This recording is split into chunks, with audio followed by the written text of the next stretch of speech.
Terima kasih Mas Bram dan Prof dan Pak Fadil. Saya melihat apa yang sudah dilaksanakan atau dilakukan oleh Uni Eropa, saya melihat itu adalah justru peluang ya.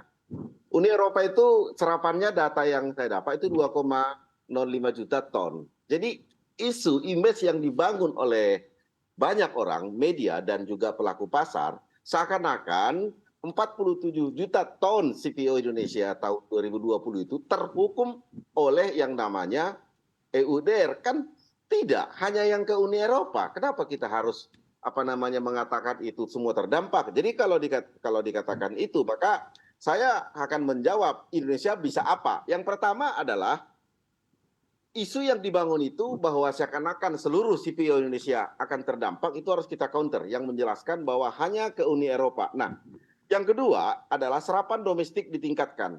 Ini sudah menjadi rahasia umum bahwa semakin Indonesia menggunakan lebih banyak konsumsi domestik, itu akan semakin mencemaskan dunia. Karena mereka ketakutan akan kekurangan daripada minyak nabati dari sawit. Karena sawit ini sangat kompetitif dengan jenis minyak lain. Nah, yang ketiga, apa yang harus dilakukan oleh pemerintah, yaitu percepat itu hilirisasi dari petani sawit. Jadi kalau kita hanya berharap petani sawit hanya menjual TBS, ya benar yang kata Pak Fadil, akan menjadi mainan-mainan cantik daripada pelaku-pelaku bisnis dari CPO. Nah, yang selanjutnya adalah kemarin saya ke CPUPC, Pak Fadil, Prof, dan Bapak Ibu semua, saya pengen melihat data daripada tentang Eropa dan negara-negara lain. Ternyata adalah benar, dari 2,05 juta ton yang kita ekspor ke Uni Eropa tahun lalu, ya jumlahnya sedikit banget lah ya.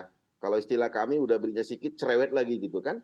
Dari 2,05 juta ton tadi, ternyata semua sudah RSPO. Nah, kalau kami jajaki, siapa yang menjual, mengekspor ke Uni Eropa, itu saja di-maintenance oleh Kementerian Perdagangan supaya mereka fokus saja ke Uni Eropa, mengikuti apa yang mereka inginkan sepanjang itu memang masih bisa diatasi. Nah, syarat-syarat yang tertera dalam RSPO dan juga EUDR itu sebenarnya nggak jauh beda, hanya sedikit lebih lebih membatasi kepentingan Uni Eropa. Nah, kita harus melihat itu adalah penugasan khusus kepada negara perusahaan yang sudah terbiasa ekspor ke sana. Nah, ini yang paling penting. Jadi kita harus melihat itu adalah peluang. Peluang untuk negara Uni Eropa juga menaikkan harga dari harga Indonesia. Benar yang kata Pak Fadil tadi, itu adalah biaya, benar.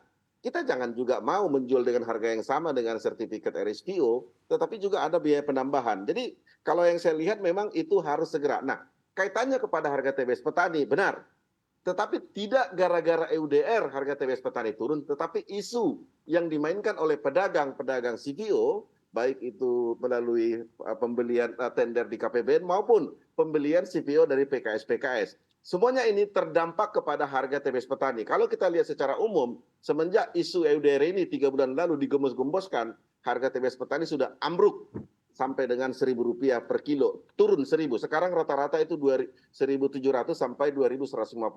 Harga CPO juga demikian, ambruk ketika tender di KPBN karena isu-isu yang tidak kompetitif. Isu itu membuat negara-negara pembutuh CPO menjadi berpikir apakah benar seperti yang banyak kita dengar katanya adalah tanaman berisiko tinggi lah dan segala macam. Tentu kami yang paling terdampak petani sawit. Makanya kami harus mengatakan kepada dunia apa yang dilakukan Uni Eropa itu adalah bagian daripada pelanggaran hak asasi manusia. Kami berhak untuk hidup.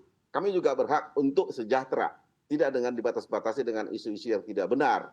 Mungkin demikian dari kami petani sawit. Tapi yang pasti benar yang kata Pak Fadil. Yang paling terdampak semuanya ini adalah petani sawit.